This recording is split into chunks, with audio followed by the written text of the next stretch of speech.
I called my daughter-in-law just to ask how the wedding plans were coming, along the way any father would.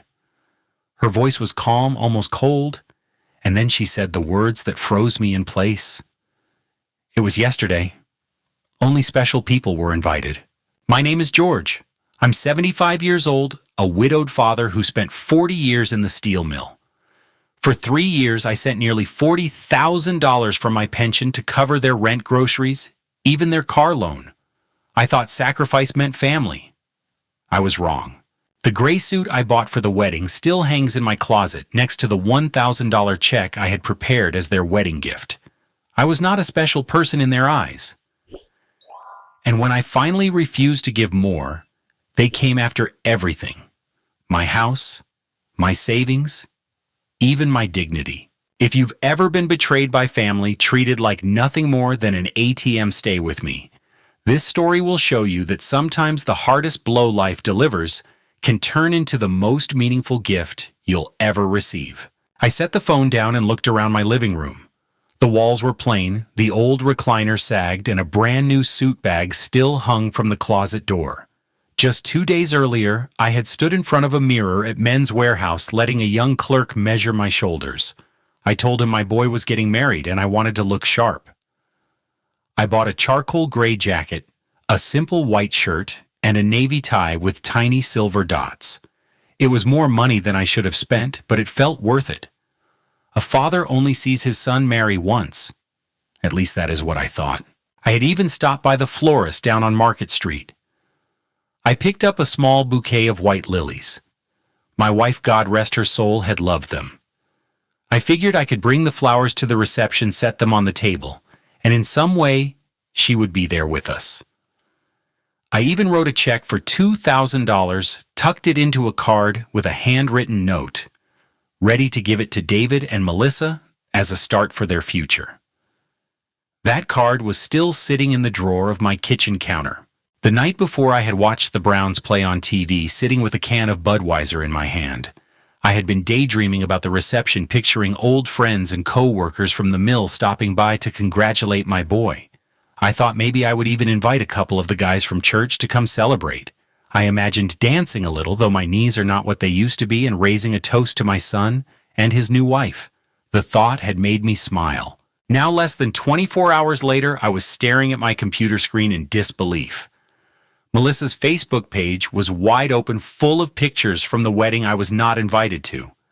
The church pews were filled with her family, her cousins and friends grinning in the camera flashes. There she stood in the white gown I had helped pay for, holding David's arm, their smiles wide and polished. I searched every photo, every angle, and not a single one held a trace of me. It felt like looking into a world where I no longer existed. I clicked through the photos again, hoping maybe I had missed something. Maybe there had been a private ceremony for family and a reception still to come. But no. The captions made it clear. Yesterday was the most beautiful day of our lives, surrounded by everyone who matters most. Those words cut like a knife. Everyone who matters most. Apparently, I did not make that list. I leaned back in my chair, staring at the ceiling. I had worked 39 years in a steel mill, my hands cracked and scarred from shifts that stretched 12 hours long. I had come home smelling of grease and smoke, saving every extra dollar for my family. Since my wife passed, I had tried to be both mother and father to David. I had co-signed his car loan, paid his rent when he fell behind, and covered his emergencies. I had thought of money as love, and I gave until I was nearly empty. Now I realized all that love had bought me nothing but exclusion. The humiliation spread through me like fire in my veins. It was not just missing the ceremony, it was being erased. To have others see those pictures and know I was not there to imagine their whispers about what kind of father must I have been. I felt small, and I hated feeling small. I tried to steady myself. I reminded myself that dignity does not come from how others treat you. It comes from how you stand when you are pushed down. But my voice shook as I whispered aloud to the empty room, "Not special enough. The suit bag still hung in the corner. I reached over, touched the fabric, and then let it fall back. It would never see the inside of a wedding hall. The bouquet of lilies I had bought 2 days earlier had begun to wilt in their vast petals, curling at the edges. I carried them to the trash, the stems snapping in my grip. That was the moment I realized something inside me had broken, but not in the way Melissa intended. I sat in silence for a long time, listening to the ticking of the old wall clock. Outside, the autumn wind rattled the branches of the oak tree in my yard. My heart pounded heavy in my chest, and I knew this betrayal was only the beginning. People who can cut you out of their joy will soon try to cut you out of everything else. Then, just as I gathered my thoughts, the phone rang. The shrill sound filled the quiet room, slicing through my heavy breathing. I looked down at the screen. Melissa's name glowed bright. I stared at it, my stomach turning, and reached for the receiver. That call would change everything. I picked up the phone, and before I could even say hello, Melissa's voice came sharp and impatient. "George, the rent is due. Did you transfer the $700?"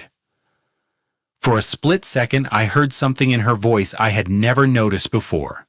Not just entitlement, but desperation. Real fear.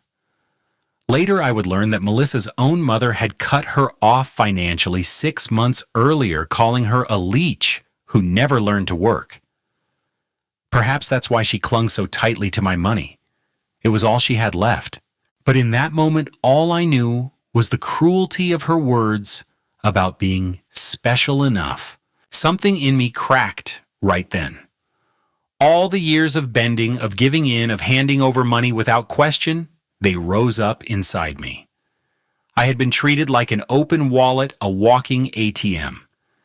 And now, even after being cut out of the most important day of my own son's life, she still expected me to rescue her from her own financial panic. I steadied my voice and said slowly, "Melissa, I only help special people." The silence on the other end was thick. She did not laugh, she did not argue, she simply hung up. The line went dead, leaving me alone with the echo of my own words. For the first time in years, I had pushed back, even if it was only with a sentence. I sat there thinking about the last 3 years. Every month on the third Wednesday, I had walked down to PNC Bank, waited in line with my Social Security check in hand, and transferred $700 straight into David and Melissa's account. It had become routine, a ritual I never questioned. I would fold the receipt, slide it into a drawer, and tell myself I was doing what any good father should do. There had been more than rent. I remember the day David called, panicked about his car loan. The bank was threatening repossession. I drove down to the branch and co-signed for $2,500. A year later, Melissa insisted on opening a new credit card, swearing it was just to build their credit. When the bills came past due, it was me who stepped in, covering over $2,000 so their names would not be blacklisted.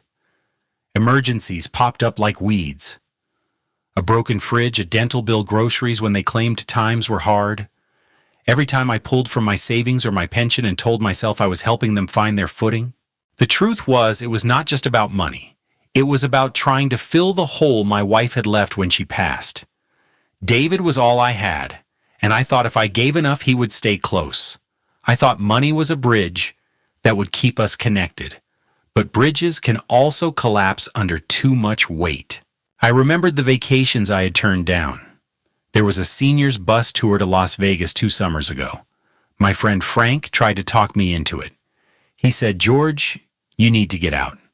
See some lights, play a little blackjack." I told him I could not spare the cash. That same week, I sent Melissa $800 for dental work she claimed was urgent. I remembered the 4th of July barbecue at the church. I was supposed to bring hot dogs and beer for the men's group, but instead I told them I could not make it. Rent was due again, and I had to make sure David and Melissa stayed afloat. One Thanksgiving. I sat alone with a frozen dinner while photos of David and Melissa's feast appeared on Facebook. They hadn't called, hadn't invited me. Just laughter and turkey on a screen while I ate in silence. One memory after another pressed down on me. The holidays when I skipped buying myself a winter coat so I could pay their electric bill. The birthday when I ate a bowl of canned soup alone because I had wired money to cover their groceries. The nights when I lay awake wondering if I'd given too much, but always convincing myself it was love. Now sitting in that quiet room, I realized love had been twisted into obligation. My sacrifices had been invisible, unacknowledged, even mocked. They had gone ahead with their wedding, invited everyone from Melissa's side, and left me out. And yet here they were, still asking for money like nothing had changed. I pulled open the kitchen drawer where I kept the old receipts. Slips of paper stacked one on top of another, a mountain of evidence of my own weakness. I spread them out on the table and began adding them in my head. Rent at $700 a month for 36 months. That was already over $25,000. Add the car loan, the credit card, the emergencies, the groceries, the endless little transfers. The number kept climbing. By the time I was done, my hands were shaking. Nearly $40,000 gone, spent, sacrificed in the name of love. And for what to be told, I was not special enough, to be erased from my son's wedding. I stared at the pile of receipts, my chest tight. The humiliation burned hot, but beneath it something new stirred. A quiet, steady anger. Not the kind that makes you shout, but the kind that sharpens you, that clears your vision. I leaned back in my chair and whispered to myself, no more. Not another dime. The phone sat silent now, but I knew it would ring again. They would not stop. People like that never do. But something inside me had shifted. I was no longer the man who would give without question. I had drawn a line, and once a man like me draws a line, he does not step back over it. I gathered the receipts into a neat stack, slid them into an envelope, and wrote one word on the front: proof. I did not know exactly what I would need proof for yet, but deep down I sensed the storm was only beginning. The rent demand was just the first drop of rain. There was a whole thundercloud waiting to break open, and when it did, I would be ready. The morning after that phone call, I stood in front of my bathroom mirror, toothbrush still in my hand, staring at my own reflection. The man looking back at me was not the man I remembered. His shoulders slumped forward, his eyes were heavy, and there was a hollow tiredness in his face. For a long while I did not move, just studied myself. And in that silence, a single thought crossed my mind. I had become nothing more than an ATM with a heartbeat. I set the toothbrush down and pressed both hands against the sink. The porcelain was cool beneath my palms. I thought of all the times I had withdrawn cash-signed checks, covered bills, and handed over my card. I thought of how automatic it had become, like a machine programmed to dispense without question. And I hated what I saw.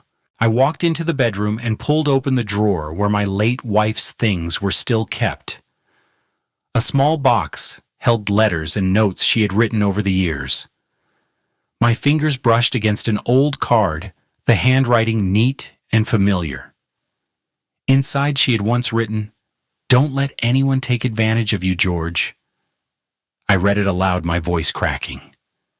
She had known me better than I knew myself, and I had ignored her warning. I felt her presence in the room, and it steadied me. That morning, I put on my jacket, slipped the envelope of receipts into the inside pocket, and drove into town. The air was cool, the kind of fall morning where you could see your breath rise in little clouds. As I pulled into the lot of PNC Bank, I felt like I was walking into a different kind of battleground. Not one of steel and smoke like the mill, but one where I had to fight for my own dignity. Inside the bank, the fluorescent lights hummed softly. I stood in line behind two women chatting about groceries, my hands clenched around the envelope. When it was my turn, I stepped up to the counter. Behind the glass was Harold Klein, the branch manager. He had been there for years, and he knew me by name.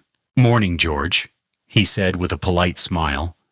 "Here to make your regular transfer?" I shook my head and placed the envelope on the counter. "Not today, Harold. I need to cancel all automatic transfers to David and Melissa's account, effective immediately." His eyebrows lifted. He leaned in slightly, lowering his voice. Are you sure about that? You have been doing this every month like clockwork? I am sure, I answered, my voice firm. It ends now. He studied me for a long second, then nodded. I will process the cancellation. But George, you know this may cause tension with your son. Families can be complicated when money is involved. I met his eyes. Harold, tension already exists. I just never let myself admit it before. He tapped a few keys on his computer, printed a confirmation slip, and slid it across to me. It is done. Keep this copy for your records. And George, take care of yourself. You are a good man. I folded the slip carefully and tucked it into my wallet. For the first time in years, I felt like I had taken control. I thanked him and walked out into the crisp air, my steps a little steadier than when I came in.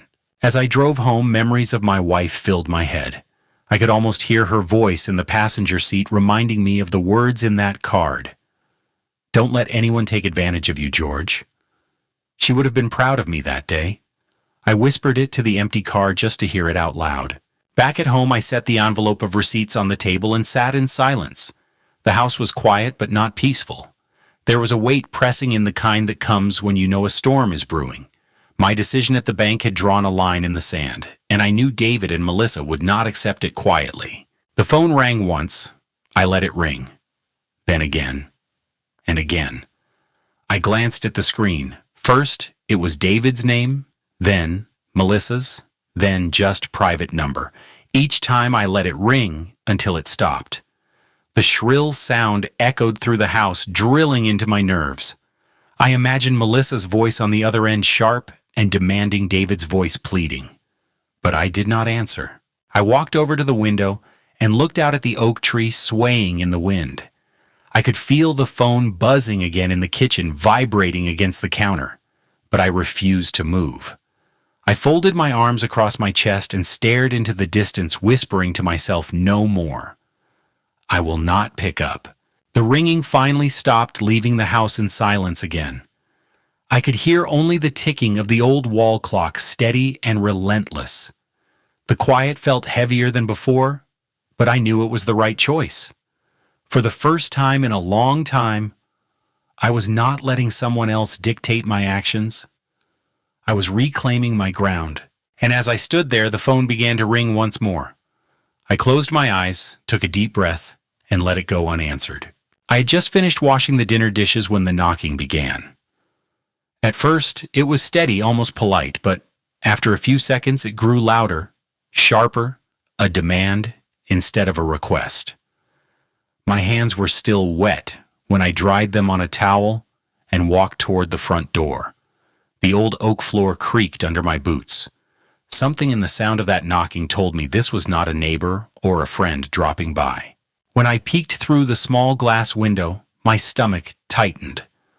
On the porch stood David, my only son, his wife Melissa, glued to his side, and behind them, a man I had never seen before. The man wore a charcoal suit, carried a black briefcase, and looked like he belonged in a courtroom rather than my front yard. I opened the door a crack. "What is going on?" I asked. Melissa did not wait for an invitation. She brushed past me with a bright smile that looked rehearsed. "George, we just need a quick word," she said, stepping straight into my living room. David followed, his hands shoved into his jacket pockets, eyes shifting around the room like he was casing it. The suited man entered, last calm and deliberate, as if he had walked into this kind of scene many times before. I closed the door but stayed near it, my body tense. "Somebody better start explaining," I said. David cleared his throat, his voice low. "Dad, this is Mr. Charles Fischer. He's here to help with some paperwork. Things that'll make life easier for you." Fischer set his briefcase on the coffee table, snapped open the locks, and spread out a thick stack of documents. His movements were smooth, professional, like this was just another routine call. "Mr. Whitman," he began, "these are papers for a durable power of attorney. It would allow your son and daughter-in-law to handle your finances, your bills, your accounts. It's a standard precaution at your age. Many families choose this arrangement." Melissa sat down across from me, eyes glistening with sudden tears. She pulled a tissue from her purse and dabbed at her face, her voice trembling just enough to sound rehearsed.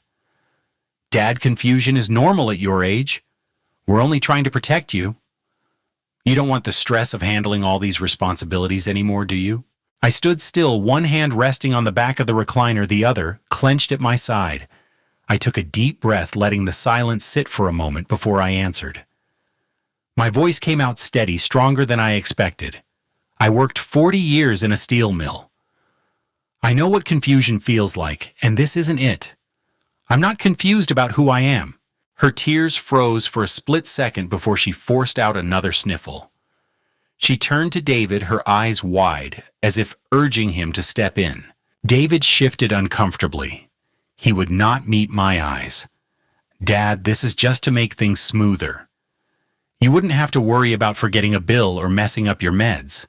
Melissa and I can handle all of it." I stared at my son, the boy I had raised with calloused hands and long nights of overtime. The boy I had bought baseball gloves for when he was 10, who I had driven to school in a rusty old Ford every morning. Now he stood in my house asking me to sign away my life. I walked to the table and picked up the first page. The title screamed at me, "Durable Power of Attorney." I skimmed through the fine print, my heart pounding with each line. Every sentence gave away more control, more of myself, until there would be nothing left. I set the paper back down. "You want me to hand over everything I've earned," I said, my voice low. "You want me to trust that it's for my own good when I can see plain as day it's for yours." Fischer leaned forward, folding his hands. His tone was calm, almost soothing. "Mr. Whitman, I understand this feels overwhelming, but it really is standard practice. Families do this to avoid complications later. If you refuse, it could lead to bigger problems in court. Better to handle it now." I locked eyes with David. "Is this what you want?" For a moment, he looked like the boy I remembered, uncertain, nervous, not sure of himself. His lips parted, and I almost expected him to back down. But Melissa's hand touched his arm, firm and guiding, and the doubt vanished. He nodded, his jaw set. "Yes, Dad. It's what's best." The disappointment hit harder than the anger. My son, the boy I had sacrificed for, could not find the strength to stand up to his wife. He chose the easy nod instead of the hard truth. I turned, walked to the door, and pulled it open wide. The cool autumn air rushed in, carrying the smell of damp leaves and chimney smoke. The curtains fluttered in the draft. My voice was quiet, but sharp. "You need to leave." Melissa's act fell apart in an instant. The tears dried her face, hardening like stone. She stood, her tone dripping with accusation. "We are trying to help you, but if you can't see that, then you're only hurting yourself." Fischer closed his briefcase with a click, stood and smoothed his tie. His eyes were cold, his voice clipped. "We'll see you in court." The words hung in the air, heavy and final. David shuffled toward the door, his shoulders slumped. He did not look at me. Melissa brushed past her heels, striking the floor like hammers, each step loud and sharp. Fischer followed them out, his polished shoes clicking softly against the wood. I shut the door and slid the lock into place. For a moment, I leaned against the solid frame, feeling the vibration of my own heartbeat. My chest was tight, not from fear, but from a raw kind of resolve. They had come into my home with papers and lies, but I had not yielded. I walked back to the coffee table, staring at the space where the papers had been. The room was quiet, except for the steady tick of the clock on the wall. I lowered myself into the recliner and let out a long breath. My hands trembled slightly, but inside me something had hardened. I thought of my wife again, of the words she had left me in that old card. "Don't let anyone take advantage of you, George." Her voice echoed in my head, clear as if she were standing beside me. Tonight I had listened. Tonight I had drawn a line.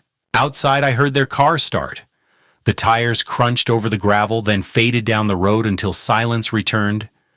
I stayed there sitting in the dim light, feeling the weight of what had just happened. The battle was no longer about rent money or small demands. It had become something larger, something legal, something dangerous. I knew then that Melissa would not stop. I had humiliated her by refusing to play along, and she would come back harder, meaner, more determined. And David, caught in her grip, would follow wherever she led. I closed my eyes and rested my head against the chair. The house felt colder than usual, the air heavy with the promise of trouble ahead. I whispered to myself, not today, not ever. The clock ticked on steady as a heartbeat. Each second reminded me of the fight waiting on the horizon. I was no longer just a father trying to hold on to his family. I was a man defending his life, his dignity, and the legacy he had worked too hard to let slip away. And when Fischer's voice replayed in my mind that sharp promise, "We'll see you in court," I knew he meant it. They would drag me into a legal battle, try to strip me of everything. But what they did not know was that I had spent a lifetime standing in the fire of steel, and I had no fear of heat. I opened my eyes and stared into the darkened room, the shadows long and deep. The line had been drawn, and there was no turning back.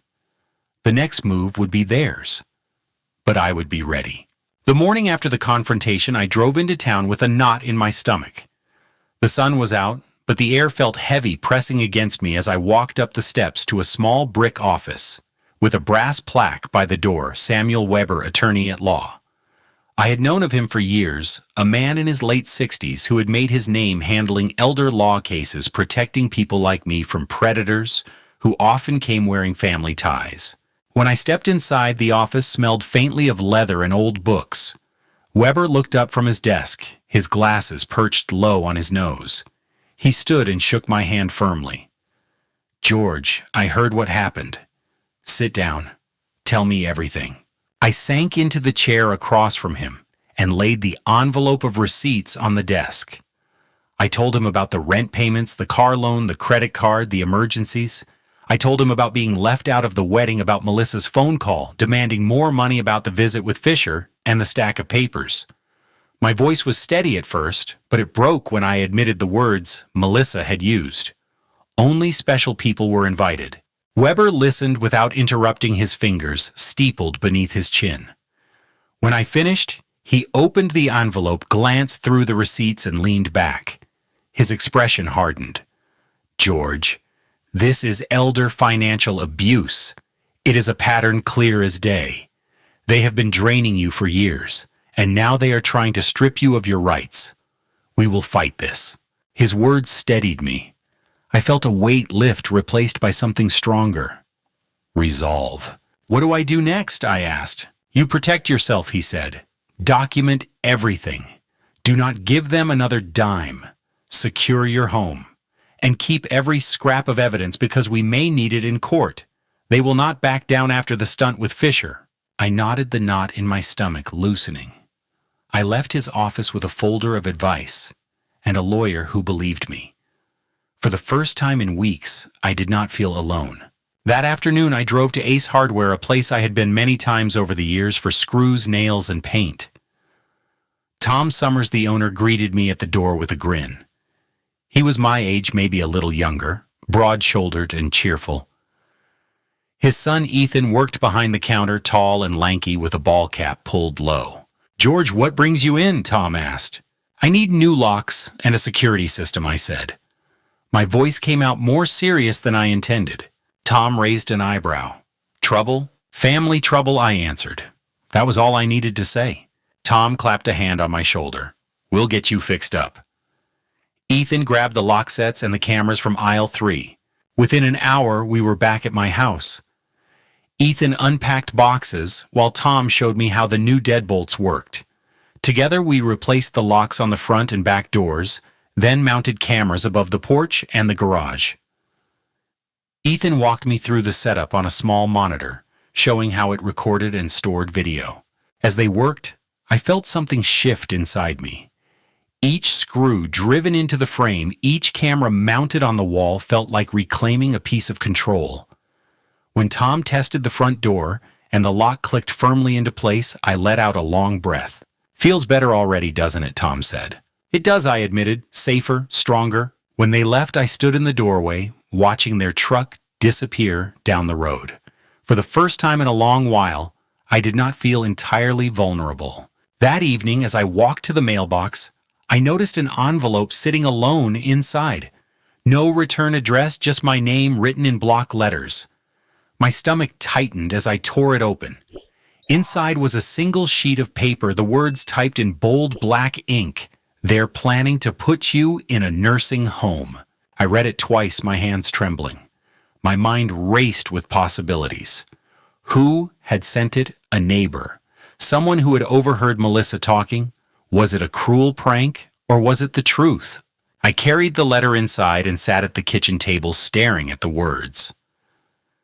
My wife had once told me her greatest fear was ending up in a place where strangers made all the decisions.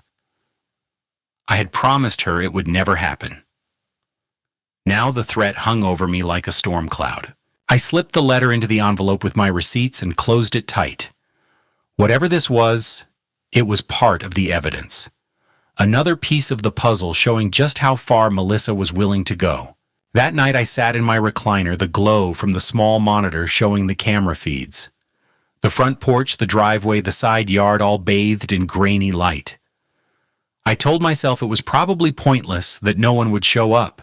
But just after 10 o'clock, movement flickered on the screen. I leaned forward, my heart hammering. There on the edge of the driveway were two familiar figures, David and Melissa. They stood close together, their voices too quiet for me to hear their faces, half lit by the glow of the street lamp. Melissa pointed toward the house, her hand cutting through the air like a knife. David shifted from foot to foot, looking nervous, glancing back at the road. I froze, watching them linger on the property that no longer welcomed them. My chest tightened with anger and disbelief. This was not just about money anymore. This was invasion, intimidation. They wanted me to feel unsafe in my own home. On the screen, Melissa leaned close to David, whispering something into his ear. He nodded, though his face was pale. They stayed a few minutes longer, then walked back to their car and drove away. I sat there long after they had gone, staring at the monitor, the empty driveway now quiet again.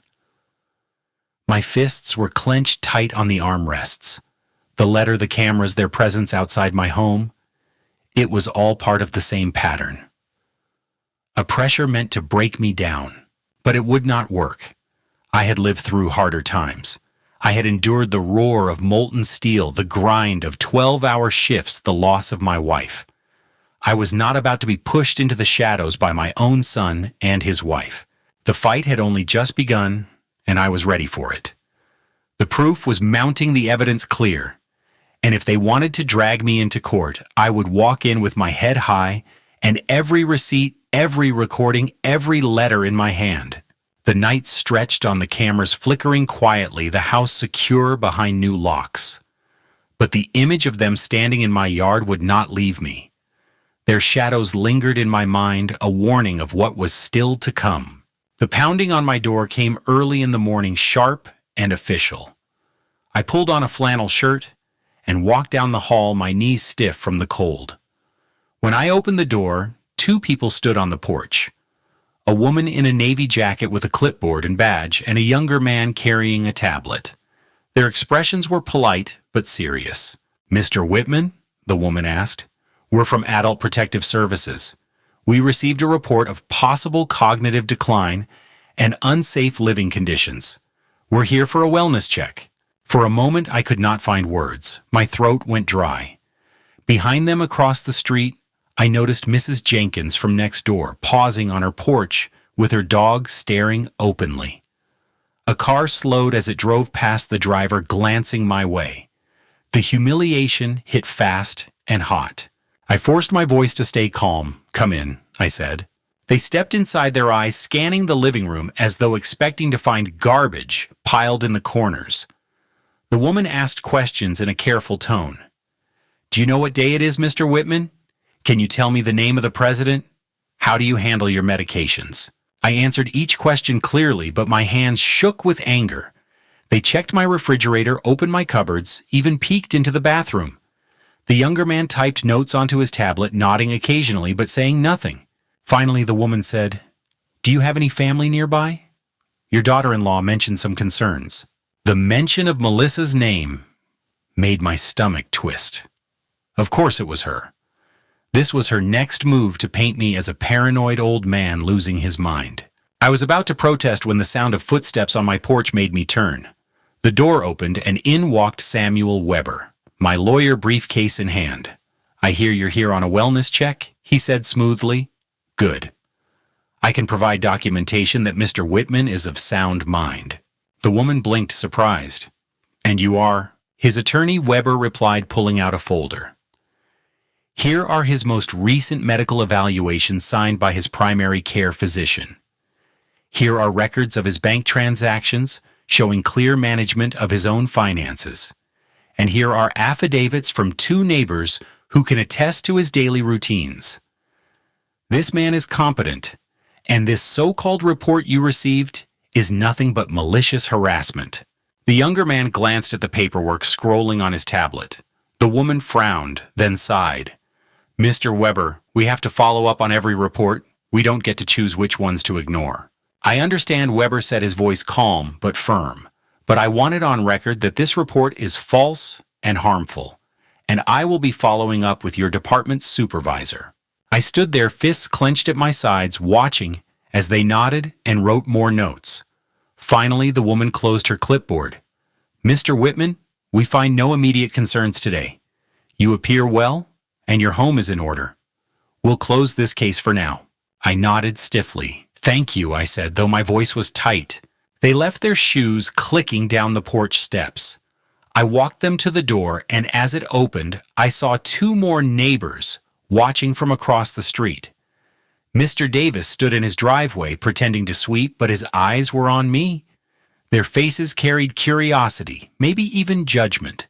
To them, it must have looked like I was under suspicion, some old man losing his grip. The shame burned hotter than the anger.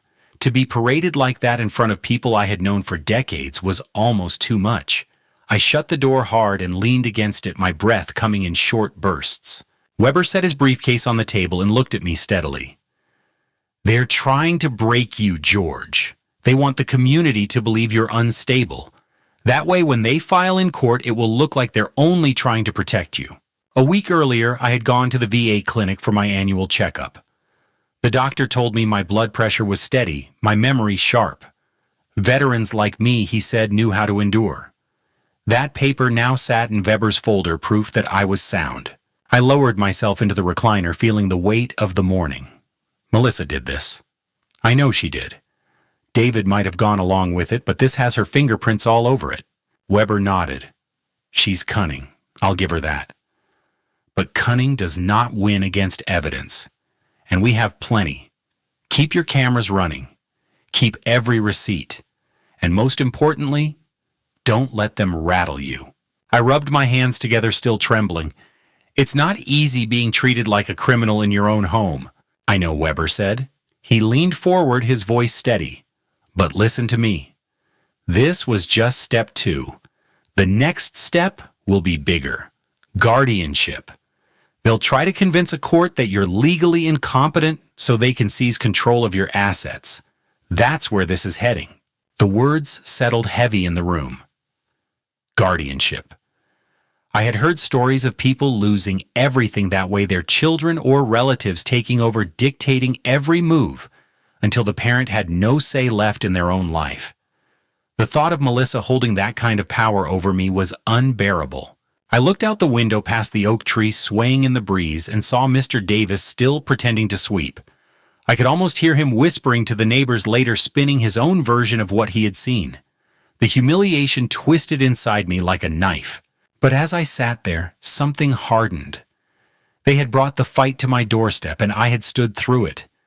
They could send social workers, spread rumors, drag my name through the dirt. But I was not beaten. Not yet. I turned back to Weber.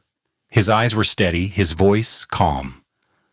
"George," he said quietly, "get ready. The real battle is coming. And in my chest, despite the shame and the anger, I felt a cold determination settle in. If they wanted war, then war was what they would get. The letter arrived in a plain white envelope stamped with the county seal. I opened it at the kitchen table and my hands went cold the moment I saw the words. Petition for guardianship. My son David and his wife Melissa were taking me to court, claiming I was incompetent and unable to manage my own life. I sat there staring at the paper, the words blurring in front of me. Guardianship meant they wanted total control, not just over my bank accounts, but over every decision I could make. Where I lived, what doctor I saw, even what food I ate. They wanted to turn me into a child in the eyes of the law, stripping me of every ounce of dignity. I called Weber immediately. He came that afternoon, his briefcase thudding onto my table. He read through the petition slowly, his face tightening with each page. They are playing dirty, he said finally. They've attached copies of unpaid bills, lists of prescriptions, even a claim that you hoard medications. They've lined up witnesses. Look at this. Gary Davis. He's testifying that you wander at night and leave your stove on. The shame and fury rose inside me, boiling together until my chest hurt. Lies, I muttered. All of it. Weber placed a hand on the table, steady and firm. Lies can be dangerous, George, but they are not stronger than truth. The court needs facts. That is what we will give them. We stay calm, we show the evidence, and the truth will win. His confidence steadied me, but still the thought of standing in a courtroom while my own son painted me as senile made my stomach twist. The next week, Weber arranged for me to meet with Dr. Laura Moore, a clinical psychologist. Her office was in a quiet building near the hospital with soft lighting and comfortable chairs. She greeted me warmly, a woman in her early 50s with sharp eyes that missed nothing. We'll do a cognitive evaluation, she explained. Nothing to be nervous about, just questions, memory tasks, problem solving. It will show the court exactly where you stand. I nodded, though my palms were damp. She asked me to count backward from 100 by sevens. I did it without stumbling. She asked me to recall a list of words after a few minutes. I repeated them all. She asked me to draw a clock, and I sketched it quickly, the numbers placed just right. When we finished, she smiled. George, you are sharper than most people half your age. I will prepare a full report for the court, but rest easy. You are competent, and you will remain in control of your life. Relief swept through me so strong I almost laughed. For the first time in weeks, I felt I had a weapon in my hand instead of just wounds. The day of the hearing arrived cold and gray. I wore the suit I had bought for the wedding I was never invited to. It felt heavy on my shoulders, but I stood tall as I walked into the courthouse with Weber by my side. The hall smelled faintly of old wood and disinfectant footsteps echoing off the stone floors.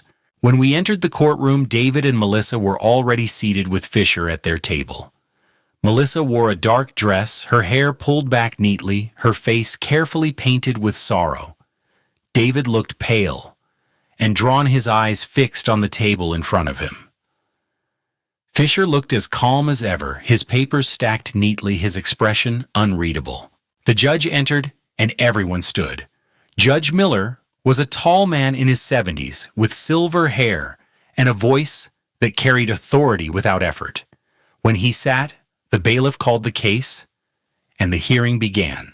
Fischer spoke first, painting a picture of an aging man slipping into confusion. He presented copies of unpaid utility bills, conveniently ignoring that they belonged to David's own account, but had my name attached because I had once co-signed. He produced a list of my prescriptions exaggerated into claims of misuse. Then came Gary Davis. He walked stiffly to the stand, cleared his throat, and began to spin his lies. He claimed he had seen me wandering at night in my bathrobe, muttering to myself. He swore he had smelled gas coming from my kitchen, said he had knocked on the door, and saved me from burning down the neighborhood. Every word felt like a knife.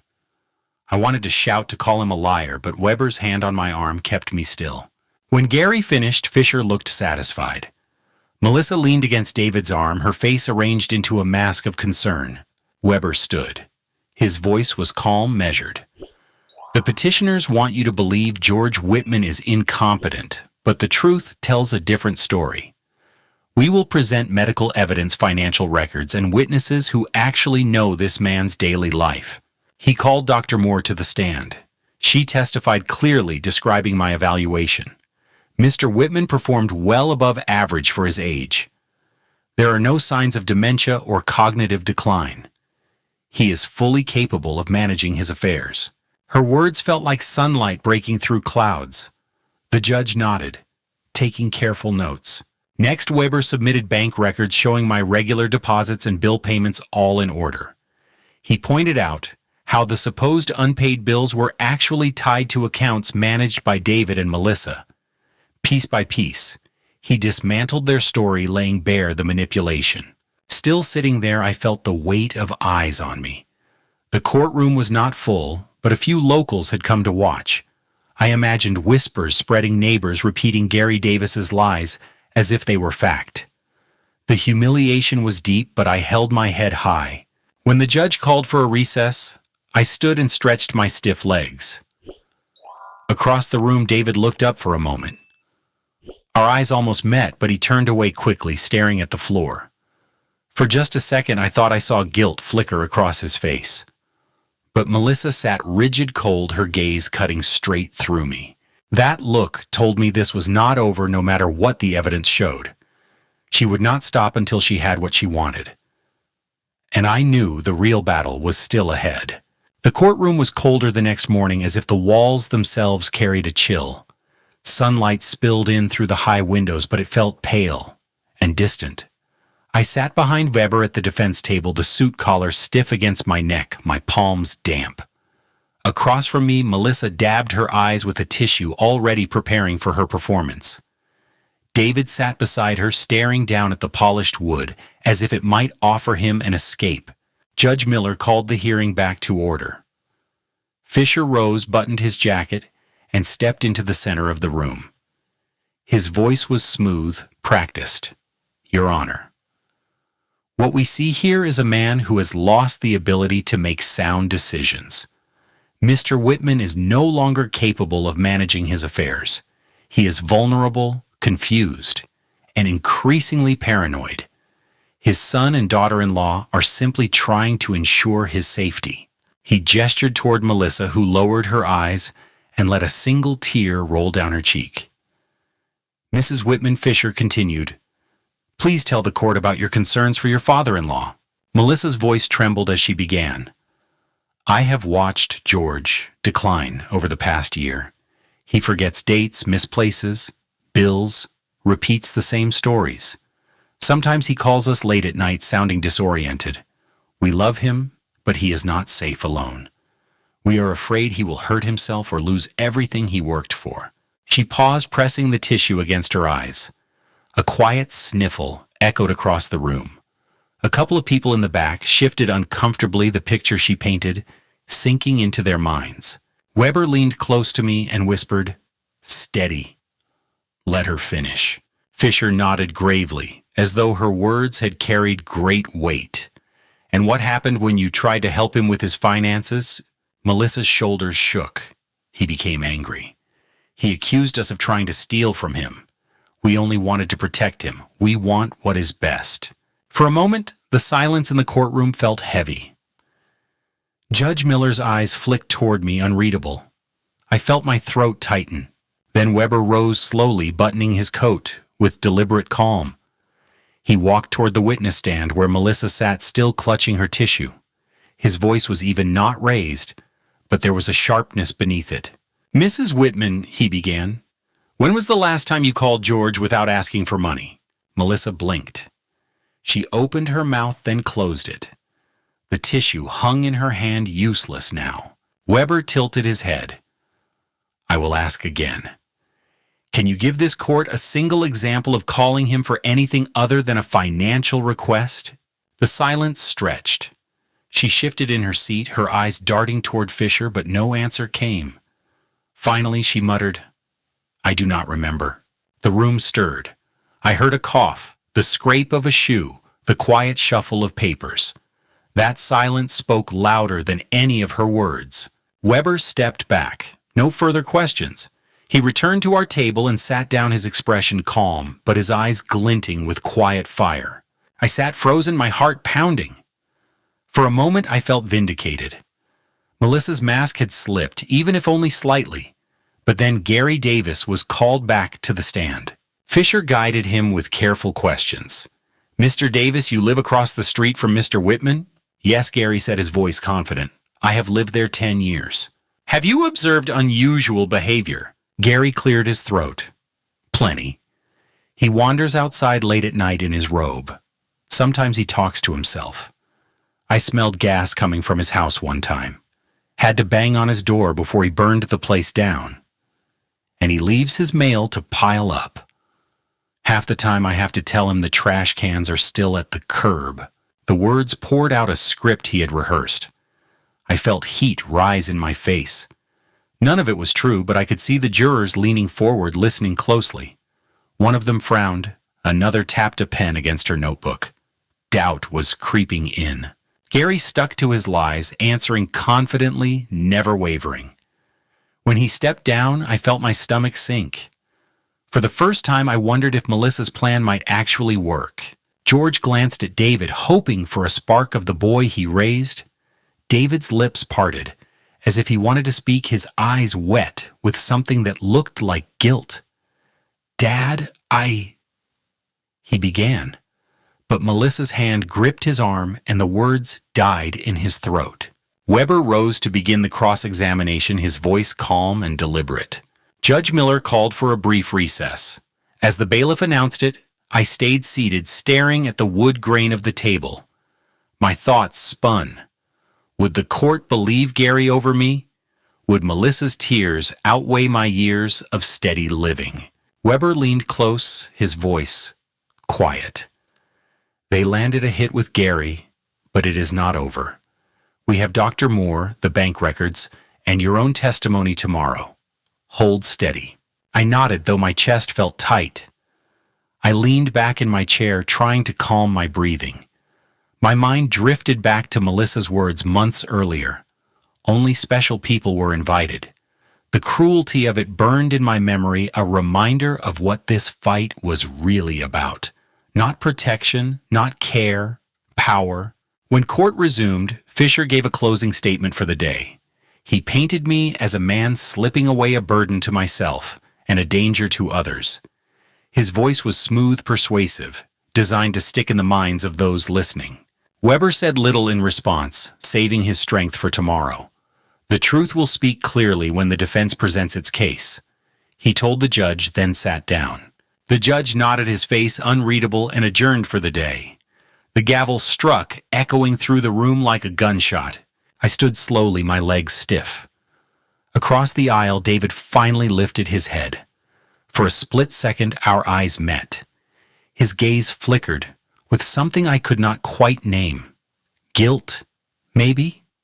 Or shame?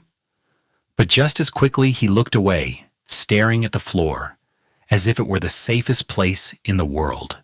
Melissa, on the other hand, stared straight at me. Her eyes were cold, her face expressionless now that the performance was over.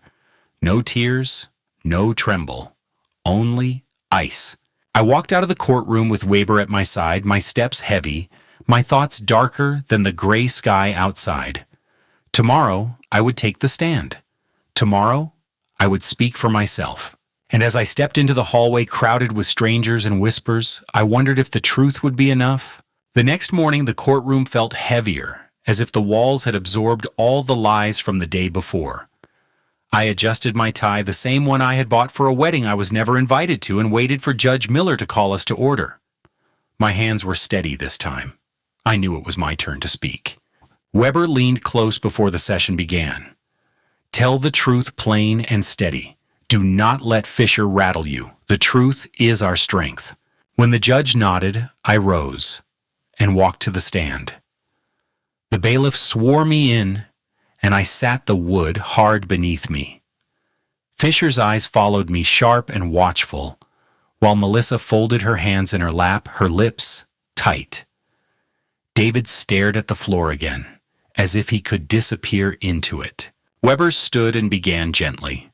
"Mr. Whitman, can you explain to the court what your financial relationship has been with your son and daughter-in-law over the past 3 years?"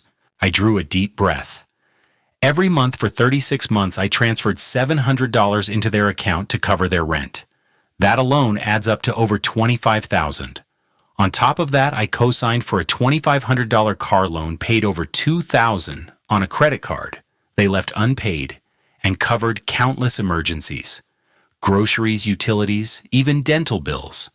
Altogether, close to $40,000 has left my pocket for them. And still they told me I was not special enough to be at my own son's wedding. The words hung in the room. I could see people in the gallery shifting, their faces tightening. Even Judge Miller's pen paused above his paper. Weber nodded. "What happened after the wedding?" I steadied my voice. "Melissa called me within days, demanding another $700 for rent. When I refused, they came to my house with a lawyer and papers for me to sign. Power of attorney. They wanted me to hand them control over my life. I told them no. After that, they tried to have me declared incompetent." Fischer rose quickly. "Objection. That is opinion, not fact." Judge Miller raised a hand. "Overruled. The witness may describe his experience." Weber continued. "Mr. Whitman, what evidence do you have that contradicts their claims?" Weber turned to the judge and pressed a button on the small recorder he had placed on the table. Melissa's voice filled the room, sharp and unmistakable. "George, the rent's overdue. Did you transfer the $700? And don't forget the credit card. We need that too." The recording played again, her tone entitled and cold. The gallery stirred. Melissa's face drained of color, but she forced her chin higher. Weber did not stop there. He placed a flash drive into a laptop connected to the court monitor. Grainy video appeared from the camera above my porch. Melissa and David stood near the driveway, their voices faint but clear. Melissa leaned toward him, her tone mocking. "The old man has no idea what's coming. He's losing it, and soon enough we'll have the papers signed." The sound echoed across the silent courtroom. Fischer jumped to his feet. "Objection. This is prejudicial, taken out of context." Judge Miller's voice was firm. "Overruled. The jury may consider it." My chest tightened as the truth finally spilled into the open. I had lived with their whispers, their accusations, their threats. Now the court could see what I had known all along. Weber called his first witness. Eleanor Brooks, my neighbor for 15 years, walked to the stand. She spoke clear and steady.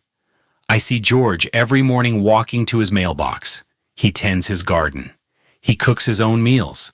He has never seemed confused or unstable. If anything, he's more steady than most men half his age." Next came Mr. Klein from the bank. He carried ledgers and records showing every transfer I had made, every bill I had paid. Mr. Whitman manages his accounts personally. He has never missed an appointment, never failed to balance his checkbook. Finally, Dr. Moore testified again, her voice calm and authoritative. "Mr. Whitman's cognitive evaluation shows no impairment. He is competent, capable, and independent. There is no medical basis for guardianship." Weber rested his case. Fischer tried to recover, asking the judge to disregard the video, trying to paint my neighbor and banker as biased. But the more he spoke, the thinner his case looked. Melissa sat stiff, her eyes narrowed, her knuckles white on the edge of the table. When closing statements came, Fischer's voice lacked the power it had the day before. He repeated his claims, but they no longer rang true.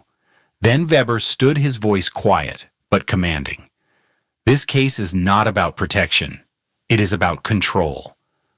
Mr. Whitman gave generously, sacrificing nearly $40,000 to support his son and daughter-in-law.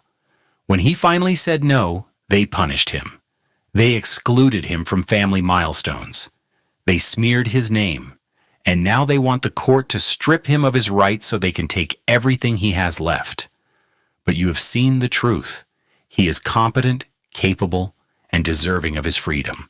Judge Miller sat in silence for a moment after the statements ended. The room was still everyone waiting.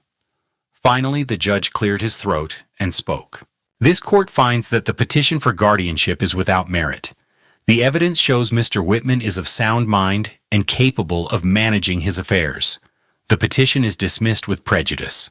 The gavel struck once the sound ringing like thunder. Relief swept over me so strong my knees nearly gave out. I closed my eyes and breathed deep. For the first time in years, I felt free. The courtroom buzzed with murmurs. Eleanor smiled at me from her seat, Mr. Klein gave a small nod, and Dr. Moore gathered her papers with quiet satisfaction. I looked at Weber, and he simply said, "We did it." As the bailiff moved to clear the room, I glanced across the aisle. David finally looked at me. His eyes were wet, his face pale. For just a second, guilt covered him like a shadow. Then he lowered his gaze, unable to hold mine. Melissa, though, did not waver. She stared straight at me, her eyes hard and cold. Her lips parted just enough for me to read the words as she mouthed them. "This isn't over." The chill of her promise followed me as I left the courtroom, even as freedom warmed my chest. The house felt emptier after the trial, as if the walls themselves had exhaled years of tension and left behind only silence. I walked through each room, slowly touching the door frames, the cabinets, the worn spots on the floor.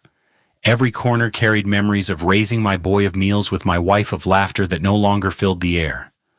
But I knew it was time. I signed the papers with the realtor a week later. The sale closed faster than I expected. The old place would belong to a young family now, and I wished them better fortune than what I had endured. With the check in my hand, I moved into a modest senior-friendly apartment in downtown Youngstown. It was smaller, brighter, with wide hallways and neighbors who said hello in the lobby. The rent was steady and manageable, and best of all, no one else had a claim on my life there.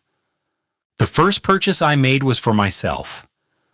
I found a used Chevy Impala, a 2006 model, painted cherry red. It was not flashy, but it gleamed under the sun and rumbled steady when I turned the key. I drove it out to the cemetery where my wife rested. The wind moved gently through the tall grass as I parked beside her stone and laid down fresh lilies. I touched the cool granite and whispered, "I'm finally living for me." For the first time in years, I felt she might have been smiling at me. Life began to take a different shape. I joined the church group again, the one I had abandoned so many times when Melissa demanded rent or emergencies pulled me away. They welcomed me back with handshakes and warm smiles. Wednesday nights became filled with potluck suppers and hymn singing, and Sunday mornings with sermons that spoke to the heart. I found myself volunteering at the soup kitchen, handing out hot meals to men who reminded me of my younger self, tired and weathered from work, but still standing. The friends I had once turned down now became my companions again. Tom from Ace Hardware invited me to join their weekly poker nights. Eleanor, my neighbor, who had stood by me in court, asked me to sit with her at the garden club dinners. For the first time since my wife's passing, I felt part of a community again. Not just a man hidden behind his own walls. But Melissa was not done. One Sunday morning after service, Pastor Reynolds pulled me aside. He looked troubled. "George, I need to tell you something. Melissa has been spreading word around town. She says you're losing your mind, that the court made a mistake. Some of the congregation is starting to whisper." The old humiliation flared hot in my chest. It was the same tactic, just in a different place. She wanted to smear me until even strangers doubted me. But this time I was ready. I reached into my coat pocket and handed him a small recorder. "Play this," I said. It was a clip from the cameras outside my old house, the one Weber had used in court. Melissa's voice was sharp and mocking. "The old man has no idea what's coming. He's losing it, and soon enough we'll have the papers signed." The pastor listened, his brows knitting tighter with every second. When it ended, he exhaled heavily. "That settles it. I will not allow her to tarnish your name here. I will make sure the congregation knows the truth." By the next week, the whispers had stopped. People greeted me warmly with nods of respect, and Melissa, who had tried to poison the well, found herself shut out. Even David stopped showing his face around the church. It was a small victory, but it felt like justice delivered by the hands of the community itself. Within a month, Melissa lost her part-time job at the local pharmacy. Word spread fast in a small town, and customers didn't trust someone caught lying in court. Even at the grocery store, I heard whispers behind her back. Justice had its own way of traveling. In a town like ours, reputation is worth more than money. Hers was gone. For once, it was not me who carried the shame. It was her. I began to settle into my new rhythm. Mornings were spent reading the paper at the diner downtown, sipping coffee and chatting with other retirees. Afternoons, I drove the Impala out to small towns, sometimes stopping by antique shops or quiet parks. Evenings were filled with simple routines, a ball game on the radio, a walk around the block, and the knowledge that my door would not be pounded on by greedy hands demanding more. One afternoon, sitting with friends from church, the conversation turned to family. One man talked about his daughter moving across the country. Another woman mentioned her grandson's wedding. They looked at me, perhaps expecting sorrow. Instead, I smiled. True love has no price, I said, and freedom is never too expensive. The words came from deep inside me, born of pain, but tempered by resolve. Heads nodded around the table, and I felt the weight of agreement. We all carried scars, but some of us had managed to find peace on the other side. As the seasons changed, I visited my wife's grave often. Each time I stood there, I felt lighter. I told her about the poker nights, the soup kitchen, the hymns on Wednesdays. I told her about the Impala and the way it felt to drive with the windows down. And I told her how I had finally stopped being just an ATM with a pulse, how I had finally started living again. Life was not perfect, but it was mine. Melissa's threats no longer hung over me. David's silence hurt, but I had learned that some losses are the price of survival. What mattered was that I had kept my dignity and found my freedom. If you have ever been used, if you have ever been pushed aside by your own family, I hope my story gives you strength. Do not let anyone take what is rightfully yours. Do not let anyone convince you that you are less than you are. And if this story spoke to you, share it. Subscribe to True Family Revenge channel and stay with me because there are more stories of betrayal, justice, and freedom that need to be told.